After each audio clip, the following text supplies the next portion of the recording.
We're living in just the strangest timeline ever, because we had our usual commentators back on AEW, so Excalibur, Tony Schiavone and Jim Ross, good old JR, and I think they're brilliant, but I actually missed Chris Jericho doing color commentary. I mean, what the hell is going on? I should be excited that he was back wrestling, which I was, by the way, we'll talk about it later, but just the smallest part of me was like, man, I want to hear La Champion on the booth. But there's no point worrying about it because it's done, it's dusted, it's over. And yeah, this was the first Dynamite in some weeks where they tried to go back to normal even though they didn't have fans. But does that mean it was a good show? Or does that mean it absolutely sucks? Don't ask me, ask this, the finger of power. That's right, I talk to my own hand. What are you gonna do about it? Let's up those downs.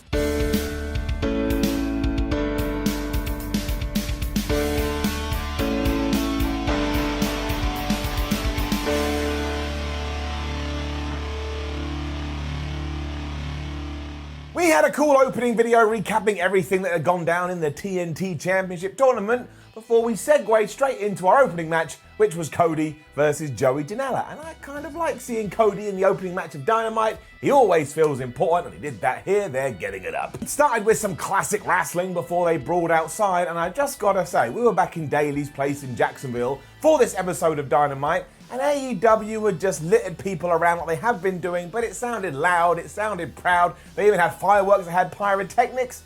It was all right. It wasn't so bad. There was no awkward silences.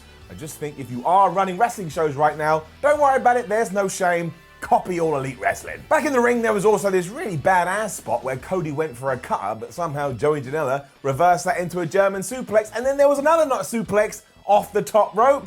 It was so crazy, I actually thought that should have been the finish. But it wasn't. And it wasn't because, interestingly, the finish did come because of the Crossroads, and you know how I felt about this recently. Everybody's been kicking out of it. I think I woke up from my sleep the other day and I was like, ha ha, I kicked out of the Crossroads. But Joey Janela didn't. He got slammed into the mat and he lost, so I shall keep my eye on this, because in the week I was like, oh, maybe they're going to do some kind of story where Cody gets a new finisher. I had no idea, but I thought this was really, really fun. And as it turns out, I like fun. And given that AEW was back properly, quote unquote, and actually had some stars that we haven't seen in ages, they then had this really good video package catching you up of everything that's been happening in the women's division. So they were talking about Nyla Rose, they were talking about Britt Baker, they were talking about Shida. It was just perfect, especially maybe you'd never seen AEW, you got caught up in a couple of minutes. We also doubled down on this too because our AEW Women's Champion Rose did have a match against poor Kenzie Page, I think her name was. She was only 18 years old. I hope she didn't just turn 18, because this would have been a very sad affair. She got her ass handed to her. Like at one point, Nyla Rose did this swanton bomb, and I think it was so impactful, the air came out of my lungs, and she could have pinned her there, but she didn't. She picked her head off the mat, hit a bunch of power bombs, hit the beast bomb. She got the pin, and all of a sudden you're like, oh yeah, I remember, this woman is a monster. Afterwards, we also saw Chris Statlander. She's back in the crowd, and she was kind of breathing like she was sending some kind of communication to her alien friends. And before all of this, Nyla Rose also cut a promo where she basically ragged on Tony Schiavone. Poor Tony Schiavone, he gets a very hard time now, doesn't he? But the implication here was that we're still going to do Shida versus Nyla Rose, and I think that would be a very good match. If you don't like it, you can tell me in the comments, and I'll ignore you. It's getting it up. MJF promo was next, and you already know the deal. The kid can talk, and talk he did. He also said that he was better than both The Rock and Roddy Piper, so I look forward to the internet melting down over the next few days as people debate this, and he is going to rise up and become the greatest wrestler we have ever seen in our lives. The only strange thing here was that it was shot in front of a green screen, and I get it. What kind of bored asshole am I to talk about people shooting stuff outside of a green screen? But they're just the lack of shadows. He stood up. They changed his chairs for a throne because he's the king. When he stood up, it kind of looked like he was floating through space. But again, Maxwell Jacob Friedman is a very good character. He's back in action next week on Dynamite. You can't say fairer than that. We then had another badass video promo after this, and it was Sean Spears. I'm still waiting for that call, Sean, so we can arrange when we're going to be tag team partners. I'll keep it on loud, throughout the night, just in case you want to call me at a crazy time. But here, Mr. Spears was ragging on Cody Rhodes because he didn't think what Cody did last week to brother Dustin was very nice. He left him laying in a pool in his own blood when he could have pulled this out and not allowed Dustin to do it. So I don't know whether we're going back into that feud or it's just like meant to be a distraction. I don't know. But again, very good video package and has kept me intrigued. We then cut back into the live arena where Tony Schiavone was back and he was interviewing both Shawn Spears and MJF because, we'd just seen those two videos. And they're also kind of both complimenting and insulting each other simultaneously. But why the hell not? And when Maxwell found out that he's going to have to be taking on Jungle Boy at Double or Nothing, he spat his water everywhere like he was Triple H. Now, it was a little bit out of nowhere. It'd be the equivalent if someone just ran in here right now and went, "There's elephants outside." And I went, "Oh, elephants." And I just ran out the door. You'd be like, what the hell is Miller doing? But look, you've got to give AEW and all wrestling companies a little bit of a free pass. They probably had a huge plan for MJF and Jungle Boy, and the global pandemic pulled us all down. And also, do I want to see that match? Yes, this was all fine. For one reason or another, it was then Jon Moxley taking on Kazarian. And if you were gone, wait a minute, why is the world champion taking on someone who I kind of see more as a tag team guy? That would have been a fair point. It was still, again, it was entertaining. And I like being entertained. It's something I've learned about myself. It's getting it up. It started quite slow because these two did a little bit of chain wrestling, and I don't think anybody has ever said, I want to see Jon Moxley and Kazarian have a chain wrestling fight, but they knew this, because sooner or later, they were outside the ring, and at one point, Mox jumped off the ring post, and he went straight into Kaz's boot. It looked like he died. The SCU man was smarter than that though, and because he has all this experience, he was like, look, none of my offense is working, so I will go for not one, but two of the most devastating moves in all of sports entertainment, the surprise roll-ups. But unfortunately, it wasn't enough to keep Jon Moxley down, and from there, out of nowhere, and it really was very anticlimactic, he nailed Kazarian with the paradigm shift, and that was that. We ain't getting no impromptu title matches. I mean, really as well, this is kind of a match I never thought I'd see, so I did get a kick out of it. It was like video game stuff. You just pick two random characters and have them fight. And also something I didn't expect was what happened afterwards, the fallout, because the Dark Order ran down to the ring. They started to beat up everyone, including SCU, who tried to make the save until Mr. Brodie was here. He got a microphone and he laid a challenge down to Jonathan Moxley. It was for the World Championship at Double or Nothing, and of course Jon Moxley accepted, and who else was surprised by this? Because what the hell do? You don't want to take the belt off Mox at this stage. I think he's doing a great job, but if Brodie Lee loses, does that take away some of his allure? Does it make the Dark Order fall back down the pecking order? I don't know what to make of this, but I'm all right with it. I like being confused. That's what it should be when I'm watching a sports presentation. This was also hilarious in many ways because to set this up, Lee was all like, listen, John, you think you're on my level, but you're not, and my exalted powers are gonna rain down all upon you. So raise back to your feet and let me show you the real Brodie Lee. And power, power, dark, dark. And Jon Moxley had the mic and went, yeah, bruh, you just had to ask. Very quaint. One thing I do have to point out at this juncture, and it was throughout the whole show, and I know I'm being a negative Nancy and an asshole, but somebody in the damn crowd had an air horn, and especially during Moxley Kazarian, they just kept squeezing it all the time, like, I was like, stop. I don't like air horns, right? I don't like air horns. The noise is like nails on a chalkboard to me, and this was so infuriating, I almost smashed my television set. I mean, that's a wild exaggeration. I didn't even think about smashing my television set. Televisions cost a lot of money, and I'm not nuts. But please do not do this again, AEW. And while this is utterly pedantic, I told you I got the finger of power. I've explained this before. Pa-pow! Down. No damn air horns. Final point two, because I've gone on too long. So many people online are like, oh, I can't believe we're doing Brodie Lee versus Jon Moxley. It's so rushed. The Dark Order debuted a year ago. What are you waiting for? 4278, which is so far in the future will all be dead? Forget about it. We then got a Brandi Rhodes video thingamabig, and man, did that take me back. Now, I like Brandi. I think sometimes she gets an unnecessary kicking, but within this, she may have found the right direction. Here she was ragging on Jake Roberts, because you remember a few weeks ago, he called her Cleopatra and Jezebel, and she was here to set the record straight, because one, she's neither of those women. She's Brandi Rhodes, look at her birth certificate. But also two, it's not 1991 anymore, Jake. And if you slap me, I'll slap you right back.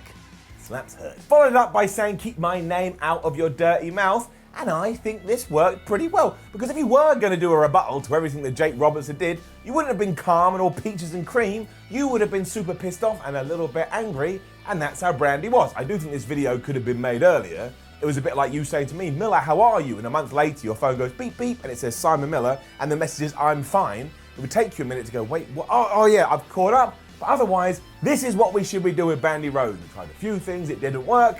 I like it, but I also think her and Cody I just think they're a good double act. It then all led to Cutie Marshall coming to the ring with Brandi Rhodes because, of course, she's part of the Nightmare Collective.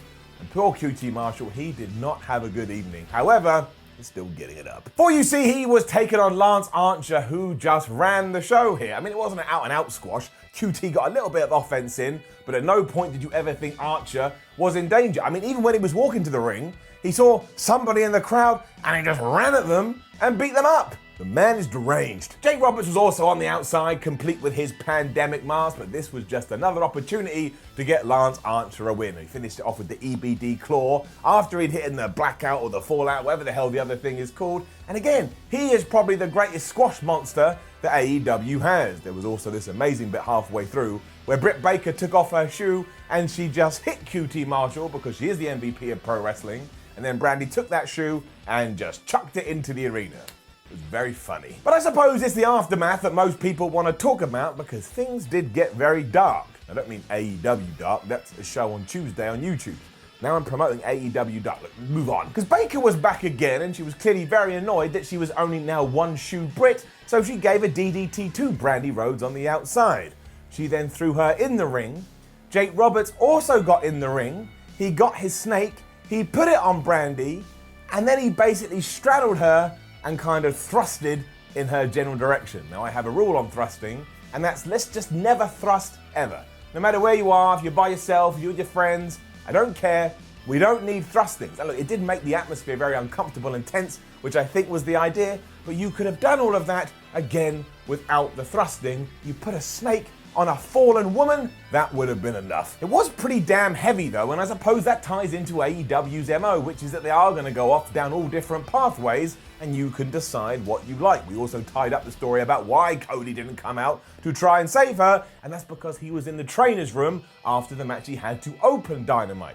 I think the best takeaway, again, we didn't need the thrusting. We didn't need that at all. Take it and throw it over there. But the best thing is that when Lance Archer and Cody do meet in a few weeks for the TNT Championship, not only is that going to feel like a proper main event match, but it also means whoever wins that title, it's just going to have importance to it. It's not going to be like the IC belt or the USL belt that you want to be like a big deal, but they're not. This one will be, and that is massively important. But just to draw a line under it, no more thrusting. Look.